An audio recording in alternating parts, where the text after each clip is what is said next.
Good afternoon, Ronto Wasteland. Conrad Getz here with Double Radio. We're starting to cool off out there in the wasteland, with temps dropping off gradually and expected to cool even more as the next few weeks go on. Talk about enjoying a nuclear winter, huh? As things start cooling off, I've got some tips for anyone out there that doesn't have an insulated vault suit to wear when the wind starts hurting as it blows. The big one is flannel, if you can find it. I know some folks have managed to knit some wool from sharing bighorners when you can find them, which is extremely valuable, so if that's the route you want to take, make sure you have some good barter to get the better quality stuff.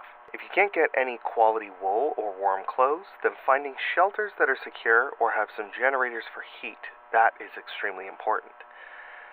I know there's some older structures that make for good camps, especially down closer to Eaton Central. Forming a community with other wastelanders is a good idea in general, but even more when the weather itself can be a danger for survival. So make some friends, find a camp, maybe trade for some fuel or power, and keep warm as we head towards winter wasteland. I'm just glad that Hunter and I were able to get some of the older studios around the station set up as almost bedrooms and comfier spaces for anyone that wants to stay here. I guess you have to know exactly where here is, but yeah.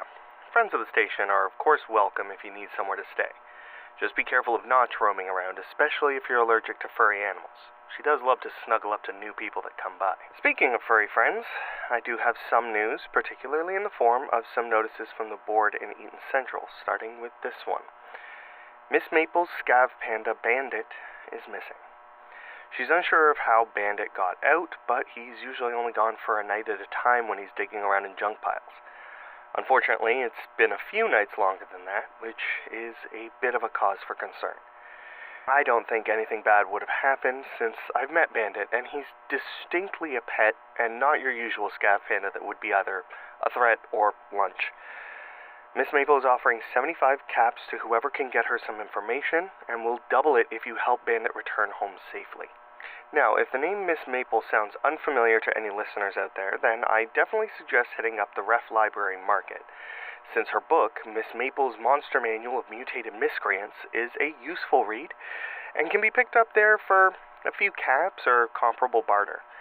It's a collection of reports and detailed information about some of the dangerous creatures Miss Maple has encountered in her time in the wasteland, ranging from some of our northern creatures, like antler beasts, to various other smaller and bigger terrors like, deathclaws or yaoguai. She settled here in Ronto after her travels, and is working on setting up a farm nearby for some of the less violent and aggressive beasties to roam and relax. Moving along to some other notices here, though. There's a few bounties out on behalf of the CPF, but the most notable is the biggest one here, looking for a Shriek, a raider that has a very nasty habit of carving his signature mark into the remains of anyone that crosses him. That's not the whole reason why the bounty is so high, since the CPF does tend to avoid hunting down raiders, but this Shriek has picked the wrong cobra chickens to mess with. Sounds like he might have taken some raider friends and hit a CPF outpost just east of the Scar and left it in shambles. It almost looked like some sort of bigger monstrosity ran through the place if it wasn't for the mark carved into the bodies of the soldiers there. Needless to say, the CPF is offering about 250 caps to have Shriek brought in, dead or alive, but preferably dead.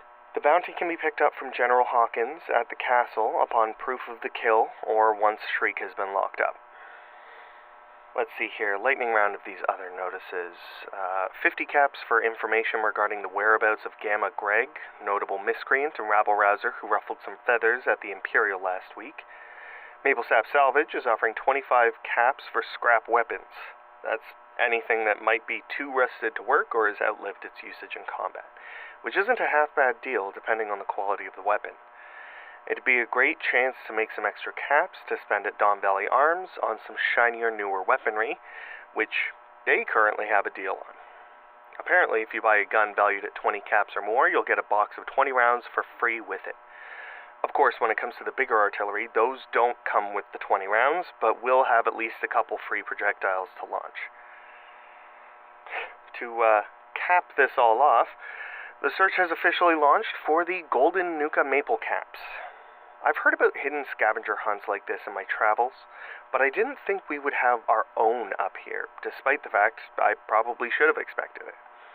In the same vein as the Blue Stars and Sunset Sarsaparilla bottles down southwest, and some of the Red Star Nuka-Cola caps that have cropped up here and there, some folks have noticed that occasional bottles of Nuka Maple will have gold stars under the bottle cap. Some interested friends and I have done some digging and found some indicators that collecting a certain amount of these gold stars would get you access to a special prize room hidden away somewhere in Nuka World North.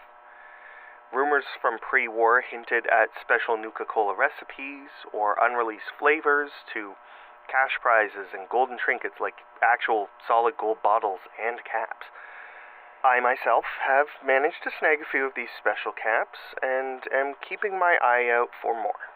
I know some folks have just tossed them in with their regular, so they've potentially circulated around the whole wasteland at this point. If you ask me, that's leaving even more caps on the table since, as far as I can find out, that secret room has never been cracked open. Hell, I'm pretty sure the folks running Nuka World North don't even know where it is. With all that in mind, I'm personally offering a deal of 3-to-1 caps for any stars that are found. So bring me a Nuka Maple Gold Star, I'll give you 3 caps for it. Profit for you and a better chance for me to find this prize. And even if there is no prize, I just really like having these caps. Well, that's about it for me, Wasteland. All this talk of bounties and bottle caps has me feeling thirsty, so I'm going to head into town and grab a drink with Hunter. He said he might have a project for us to work on before things get too cold out there. This has been Conrad Getz for Double Double Radio, signing off. Stay warm out there, Wasteland.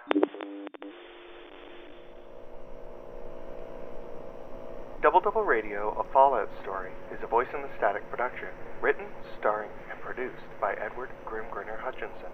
You can find Double Double Radio on Instagram, Facebook, and other social media sites, and there's a merch store through Etsy. Links are in the episode description. Double Double Radio is also made possible with the love and support of listeners and Wastelanders like you.